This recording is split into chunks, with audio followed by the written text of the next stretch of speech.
welcome to Breakfast at UMHealth, episode 26 for the year. I'm Dr. Intan from Anatomy. I'm pleased to introduce a colleague of mine, Dr. Rasheeda binti Mohd Zamin, a medical lecturer from our department, to present a very interesting multidisciplinary PhD research that she supervised, along with other academics from social sciences, internal medicine, and on a medical health app. We were housemates together in HUKM, went to pursue our Master Science and PhD in University of Western Australia together, and joined the department together in 2013. Let's welcome my very good friend, Dr. Rasheeda, to present her team findings on the feasibility of mHealth for CHD self-care in Malaysian public hospital. Assalamualaikum, and thank you very much, Dr. Intan.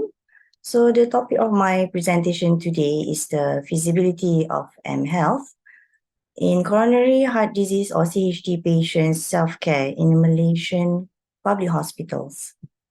So before I start, I have to basically thank my colleagues who are actually, we are doing this project under the FRGS grant project. So the members include our PhD student, Mrs.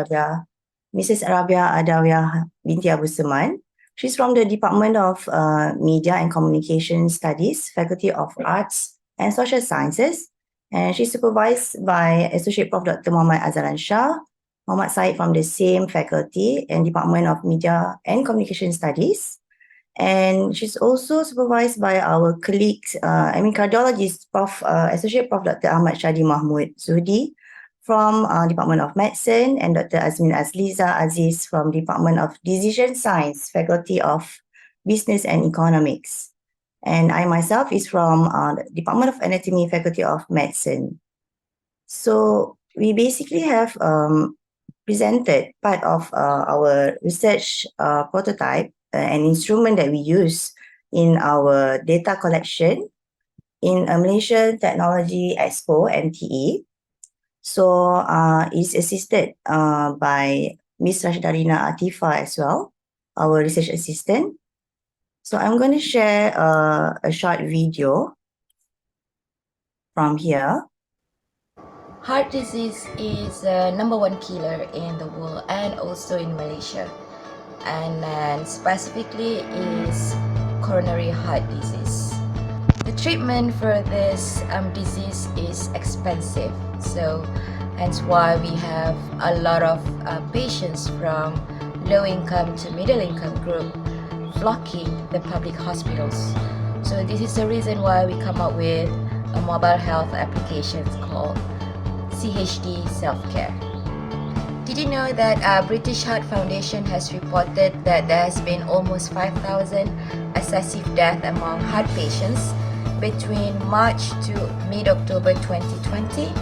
So this is because the patients are in the high-risk group of COVID-19 and they are scared to go to hospitals for their appointments or for their treatments. So these can actually be avoided when we have a remote monitoring system like this CHD self-care. Cardiologist focuses the treatment for CHD patients with three self-cares, that is maintenance, monitoring, and management. So the maintenance includes lifestyle change and also the monitoring of blood pressures. So this lifestyle change includes diet, activities, smoking cessations, and with this mHealth, we propose to have a remote monitoring where we send reminders, recordings for patients to take their medication, to do their exercises, for smoking cessations, for their diet, take their weight on daily basis, and also blood pressure on daily basis. All of this will be recorded and sent straight to the hospital information system.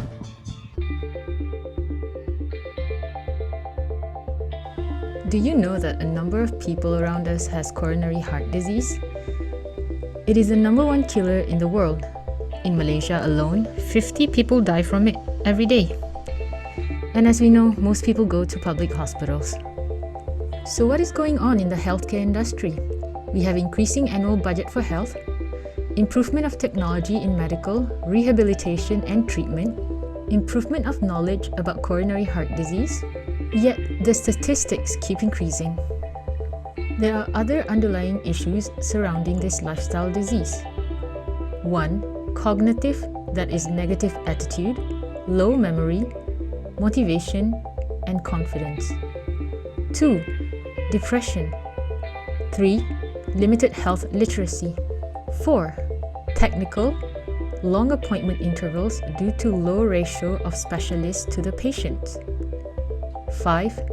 Financial, frequent unnecessary hospital visits and distance from the hub hospitals or specialists. So how do we solve this? Mobile health or mHealth application service to assist patients with self-disease management. How about Malaysia? This service is generally too expensive for low-income group patients. Most are not developed with a feasibility study, hence the mixed result of efficiency. And we do have it for heart failure patients, none for coronary heart disease patients. So, we have this idea, an mHealth for CHD prescribed self-care. We have conducted a feasibility study through a user experience research using a semi-functional prototype at a public hospital and received positive feedback from targeted patients. How can this app solve our problem? It has various functions for the 3 principles of CHD self-care that are maintenance, monitoring, and management. First, various information about CHD. Second, schedules, reminders, and records for smoking cessation, medication, physical activities, appointment, diet, and BMR calculations.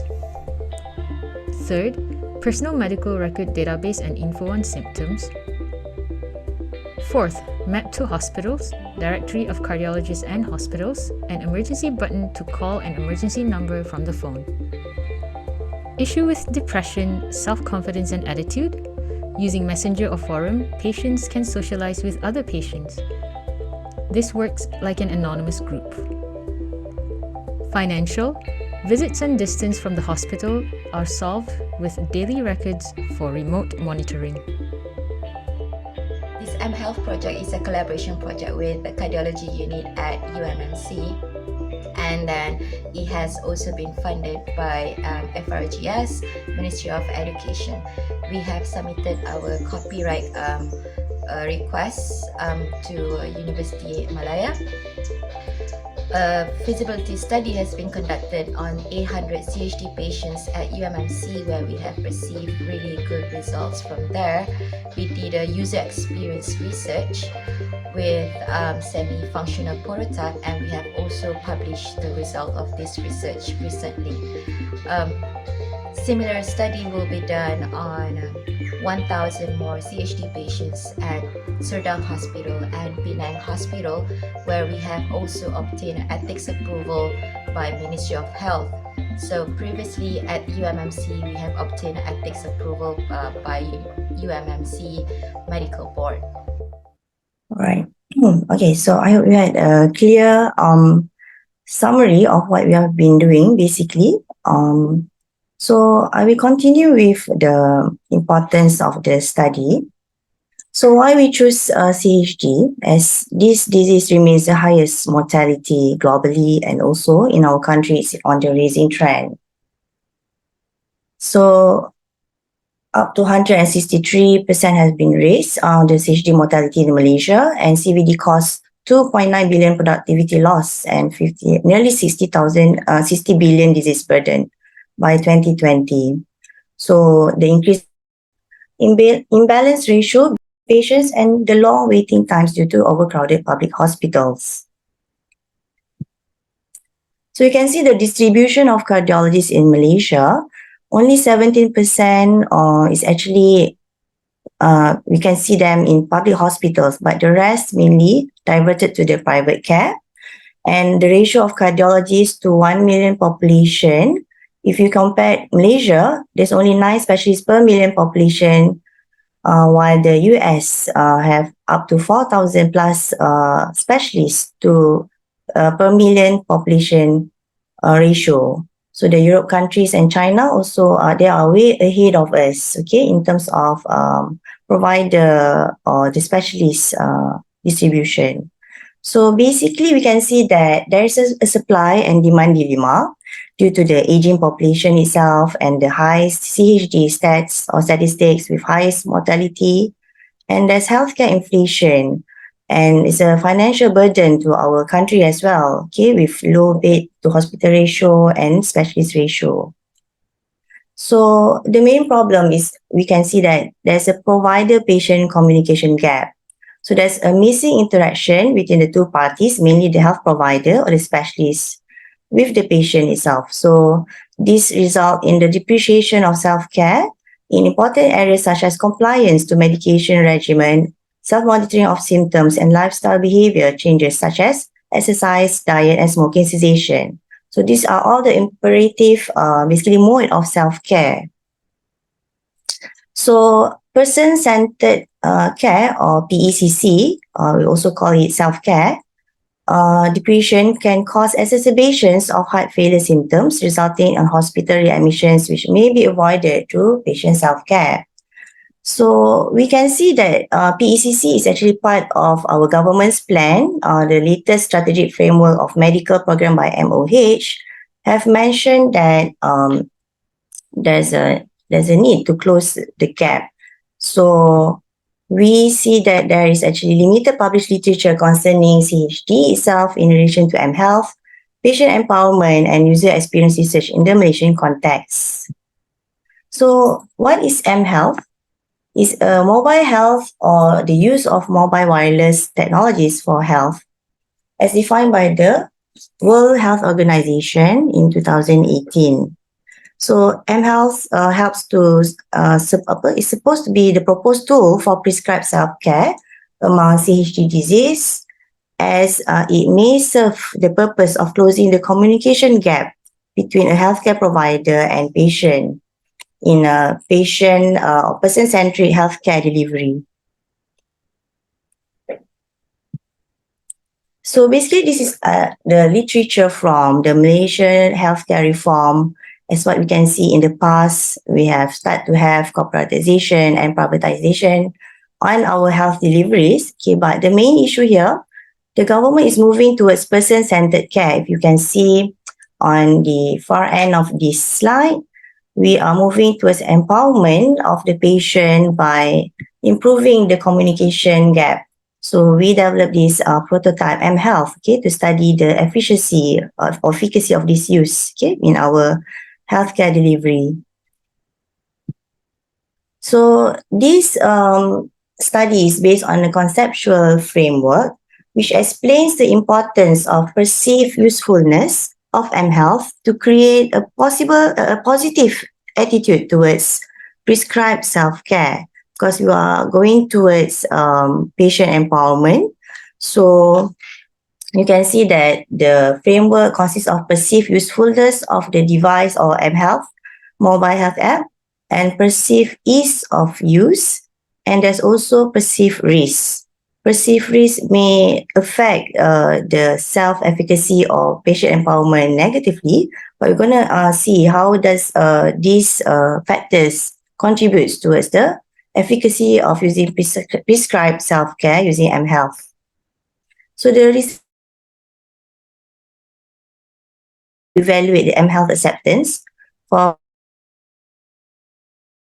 patients and to investigate the moderating role of mHealth acceptance, which includes the perceived usefulness, perceived ease of use, and perceived risk on the indirect effect of health literacy on prescribed self-care through patient empowerment.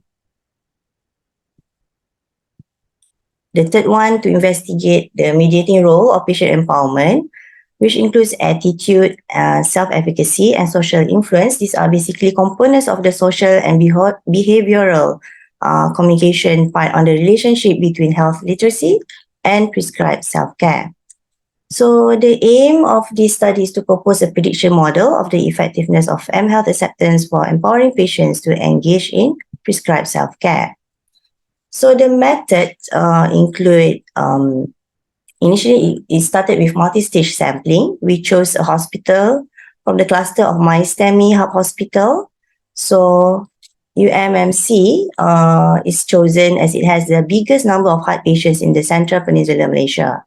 So the inclusion criteria of the selected patients are, of course, CHD patients, which might have ischemic heart disease or coronary artery diseases, and they age between 30 to 80 years old, and they are smartphone users and have an average Malay or English language comprehension levels. So we managed to obtain up to 800 sample size, okay, for this study, just in UMMC alone. And in our device or the semi-functional prototype of mHealth, we incorporated the components of the prescribed self-care, which include self-care maintenance. So there are information of CHD, for example, in the app.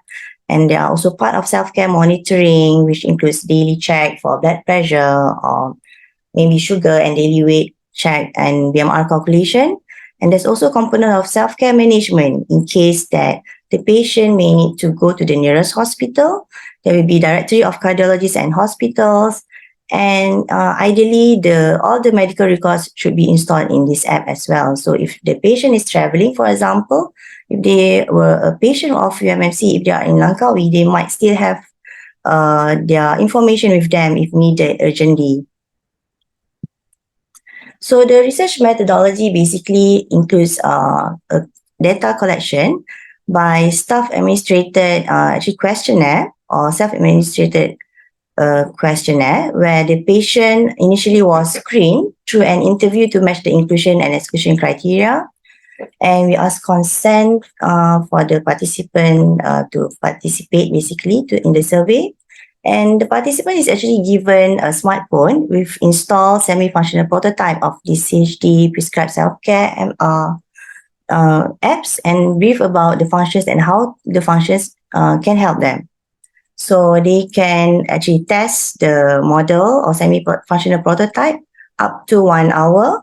And then the patient is requested to answer the survey either by self-administrated questionnaire, answering that questionnaire, or by the help of a staff administered. Okay, so this data was analyzed accordingly, and basically this is the prototype apps which I've shown basically in the video earlier at the beginning of this session.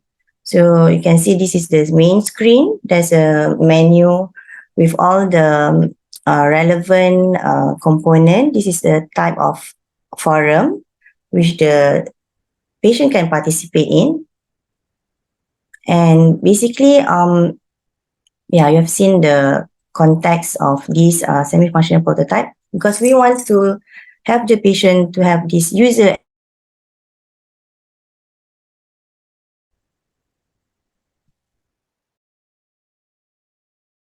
From the data collected, we analyze the data mainly using Smart PAS to find out the using structured equation modeling. So the demographic data that we obtain from this study, we can see that the patient population mainly come from low income group and low education level. So we need to improve on their health literacy. So we are hoping that the app can help them. And the highest prevalent factors for them having CHD is due to hypertension, diabetes, and positive family history, and also dyslipidemia. So based on the theoretical framework, we can see that the health literacy is actually moderated by a number of components, which include patient empowerment and basically this patient empowerment have to be moderated by the components that I've mentioned before for prescribed self-care that relates to the self-maintenance, self-management, etc. So these justifications for using this framework is that it have it has actually the components to answer our research objective And this framework introduced the individual and dynamic model with intrinsic and extrinsic motivations or influences, and the fundamental understanding of the dynamic of health literacy and mHealth towards other variables and self-care practice is actually can be shown here. So it's also designed with an open constructs, and there's no specific measurement to assess the dimension. So we use the SEM or the structured equation modalities to look at the results. So some of the results, okay, we can see that health literacy or HL had a small positive effect on PSC or the prescribed self-care. It's actually a positive effect. And this health literacy is impacted the prescribed self-care through patient empowerment on the psychological and behavioral part as partial mediation. So the final proposed model, okay, from our results is that you can see that this model explains the proposed model, but with the predictive model, which is practical to predict behavior despite minimal theoretical support. So the summary of these findings is that you can see that mHealth acceptance at this far end as 0.033 is considered a high effect size for the moderations. So in other words, despite there's a perceived risk up to actually minus 0.065 is considered a small risk. In other words, the perception of usefulness outweighs the patient's perceived risk of mHealth, so we can actually promote the use of this mobile health in our public hospitals. So the research contribution with the practicality to improve health literacy among the patients, it covers the self-care concept of maintenance, monitoring, and management of CHD. And this is geared toward patient empowerment. So there's a dynamic role of mHealth for self-care of CHD and CVD in Malaysia. So the mechanism of impact of mHealth on theoretical patient empowerment towards self-care practice have been shown. And there's a feasibility for us to do more studies, for example, potential to use to perform a randomized control trial with a fully functional prototype with evidence to provide the evidence-based practice. And in terms of practical implications, there's a potential integration of mHealth for CHD prescribed self-care in Malaysian public hospitals. And it's imperative to project a favorable perception of mHealth usefulness through relevant disease management functions in the app. And we can have regulations to improve security or maybe add in a strong firewall with accuracy on information given, okay, and with approval from the regulated bodies. So audit and corrections can be done for continuous improvement and tweaking strategies, and we can continue to educate our patients and training and campaigns for our healthcare providers to use this. So I think that's all from me. Thank you very much, Dr. Rasheeda. That was a very, very interesting talk indeed, because we do know that the public patients from the public hospital would really benefit from this app if it is fully utilized. We have several questions from the floor. Prof. Tuku Sarah said it was a great initiative. Is the final aim to roll it out to all cardiology clinic? Is it already ready to roll out to all the patients in the cardiology clinic, or is it still being used in PPUM cardiology?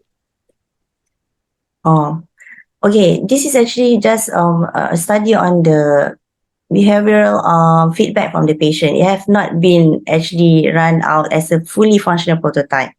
So it's only still in the proposal stage, I suppose. So I understood that this app is only a prototype. It's not a full functioning app that is available, for example, in Apple Store for the patients to use. Is it? True. It is not yet outside in the market. Basically, in the market, there's a lot of mHealth actually, but we need the integration and the participation of our healthcare providers. So we are kind of promoting this to our public hospitals, hopefully, and get more support and grants to actually come out with a fully functional prototype in the future. Yeah.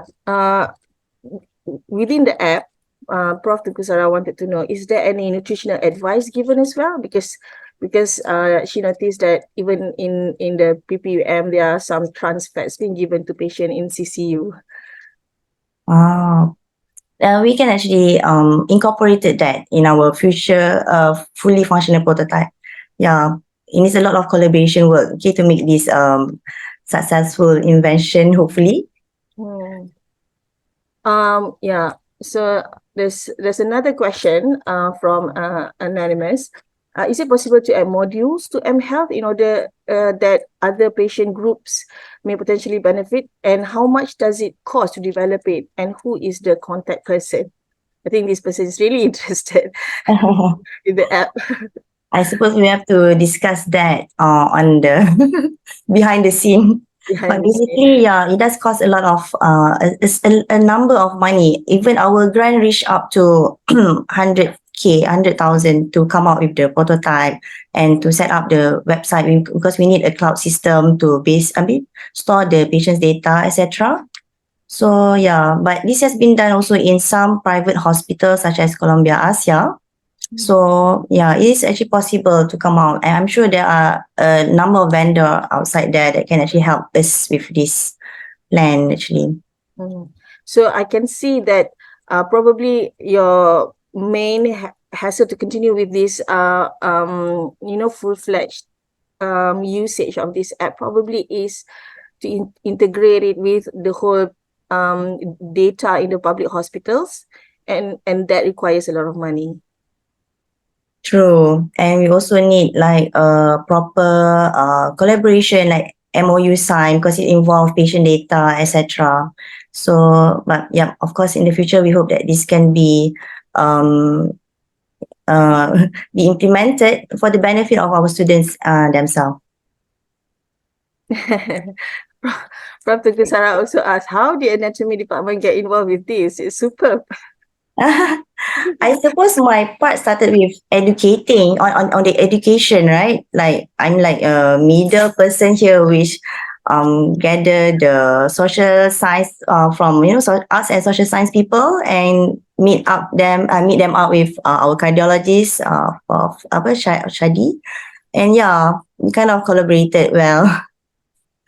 Yeah, it is a very superb study, superb app if this gets to be implemented. And the findings from the patient, because I understand this is a patient perception study, and they do perceive that their data is safe, and they do perceive that these apps will help them a lot with understanding their diseases and getting hold of their own results so that they know what to do next with their illness. So I guess yeah, so we have one more question. It's 8:29. Prof. Victor is asking, what is the main innovation in the app and how does it compare to the rest of the app available on the market right now? Okay, it is not yet a fully functional mobile health app, but our aim is actually to connect it with the main database in the hospital itself. So it needs the collaboration. I think that should make the apps stand out from the rest that is actually available in the market. So I think that should be the innovation here. Yeah, most of the market app is geared towards personal health monitoring without the data integration with the hospital, right? Yeah. So this is the special thing about the app. Thank you very much, Dr. Rasheeda. I think we learned a lot from your talk today. It was a very good presentation, like eye-opening for most of us. And you know, some of us now is thinking about collaborating with the social sciences people and developing apps like this for the benefits of our patients. Thank you very much. I pass this over to Prof. Najib for the next presentation.